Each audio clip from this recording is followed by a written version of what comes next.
Hello and welcome to this week's Real Estate Report on the Finance News Network. I'm Lelda Smits. This week we continue our series looking at suburbs with the highest increase in median selling prices in 2010, with a focus on two suburbs in Tasmania. In our interview, we speak with First National Real Estate CEO Ray Ellis about the 2011 outlook for property. And in our tax tip, we look at the difference deductions can make to your hip pocket. But first, let's catch up on the latest property news with Melissa Beaumont-Lee. House and unit sales in Australia's capital cities for November 2010 eclipsed those in the regions, with 75% of all unit sales and 63% of house sales occurring within capital cities. That's according to RP data.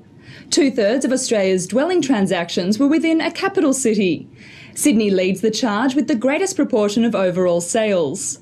Historically, the three largest cities, Melbourne, Brisbane and Sydney, account for 50% of the country's sales each month. There have been times when demand for capital city dwellings has fallen, most recently in the 2001 to 2004 national property boom. This week we continue our series looking at suburbs with the highest increase in median selling prices in 2010, with a focus on two suburbs in Tasmania.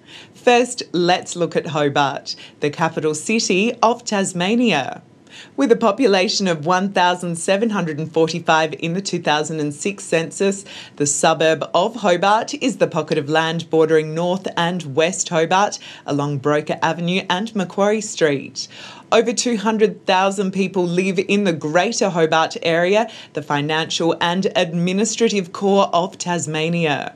The suburb of Hobart shows off some of Australia's finest sandstone and colonial architecture, including Constitution Dock and new low-rise apartments around Sullivan's Cove. Hobart also provides the home port for both Australian and French Antarctic operations. Residents enjoy a cosmopolitan lifestyle with a number of nature reserves, educational facilities, hospitals and public transport via the network of Metro Tasmania buses. Turning to the figures, and houses in the suburb of Hobart recorded Tasmania's highest increase in median selling price in 2010, rising 36.3% in the 12-month period. 14 properties were sold in the year, recording a median price of $490,500. Over the past 10 years, the median selling price has risen 15.3% per year. Our next suburb is Glebe, located 2 kilometres northeast of Hobart CBD. With a population of 597 in the last census, Glebe is a relatively small suburb compared to others in Hobart. The Royal Tasmanian Botanical Gardens bounds the north and east sides of the suburb, providing residents with an escape from inner city life, while Broker Avenue stretches along the western boundary and the Tasman Highway reaches across the southern parameters. Glebe boasts some magnificent examples of Victorian and Federation-style wooden terraced houses.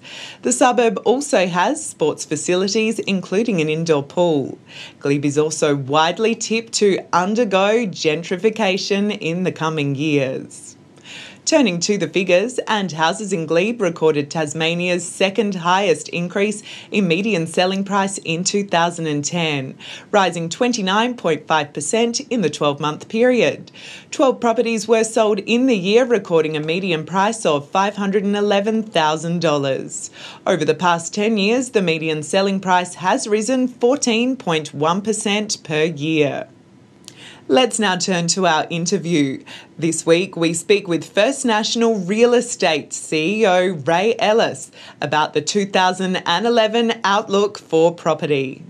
We see 2011 as being optimistic without over-optimistic. It is a market that is going to improve, but of course the events that have had an effect on the Australian psyche in the early part of the year, being in Queensland, Northern Victoria, New South Wales, only time will tell how much that affects the market.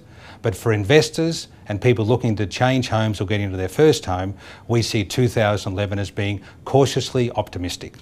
Interestingly, Melbourne is expected to continue to perform well. It was a standout performer in 2010, and whilst this may slow in 2011, and auction clearance rates have indicated that in early January and early Feb, but it should still be the standout performer. Also, the Gold Coast is expected to make a recovery from the impact of 2010, where it lost its crown of the fastest growing area in Australia after 31 years, but indications are that 2011 will be good for the Gold Coast again in comparison to last year. And now to the tax tip of the week from Depreciator, the tax depreciation schedule specialists. Before you purchase a property, take into consideration the deductions. How they are calculated and working out how much to allow before you buy is of great importance. You may find a property that at first appears to make a loss, but in fact will make a profit after tax once depreciation claims are lodged. Two properties that in the beginning seem similar may be quite different in terms of leaving more money in your pocket week to week based on what can be deducted. For example, if one property is newer than the other, you're likely to experience stronger rental returns as well as greater deductions. As always, do remember to consult with a tax accountant or tax professional before making any tax-related decisions. And that is the Real Estate Report for Monday, the 14th of February. Thanks for joining us. I'm Lelda Smits for the Finance News Network.